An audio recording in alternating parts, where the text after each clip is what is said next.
So hello and नमस्ते है। हिजोको दिन चाहिँ मैले आफ्नो पर्सनालिटी डेभलप गर्नलाई है, आफ्नो लुक्सहरू इन्हान्स गर्नलाई, पर्सनालिटी डेभलप गर्नलाई, आफ्नो फेस सेप हो कि फेस टोन अनि हेयर प्याटर्न अनि मेरो फेस सेपमा कुन खालको हेयर कटहरू सुहाउँछ, हेयर टेक्स्चरहरूको बारेमा यसो रिसर्चहरू केही उसहरू गरेको थिएँ। मैले चाहिँ सिम्पली च्याट जिपिटीलाई प्रम्प्टहरू दिएको थिएँ, त्यो प्रम्प्ट चाहिँ म तल लेखिदिउँला बरु है।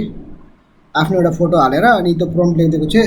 अनि त्यसले चाहिँ मेरो फेसको बारेमा चाहिँ मेरो फेसमा हेयर हेयर डिटेलहरू, फेस सेपहरू हो कि हेयर टेक्स्चर, फेसियल टोनहरू, फेसमा के गर्दा उस हुन्छ, अनि के लगाउँदा चाहिँ स्किन केयर के गर्दा ठिक होला होइन, त्यो भनेको थियो। सो त्यो मैले चाहिँ यहाँ तल राखिदिउँला। अनि मैले त्यसलाई फेरि अर्कोचोटि चाहिँ के सोधेँ भनेपछि यो त भयो, मेरो हेयर फेस सेप यो छ, हेयर टेक्स्चर यो छ, अनि यो फेस सेप र यो हेयर टेक्स्चरमा चाहिँ कुन खालको मतलब कुन खालको हेयर कटहरू सुहाउँछ मलाई 5वटा एउटा उस गराएर लेआउट गराएर हो कि 5वटा उसहरू दिएँ। हरेक फोटो डिफ्रेन्ट एङ्गलमा हुनु पऱ्यो भनेर मैले उसलाई दिएको थिएँ।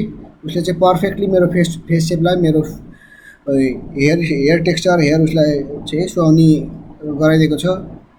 सो त्यही सेयर गर्न लगाएको थिएँ। हिजोको दिनमा चाहिँ आफ्नो लागि केही नयाँ कुरा सिकेँ है।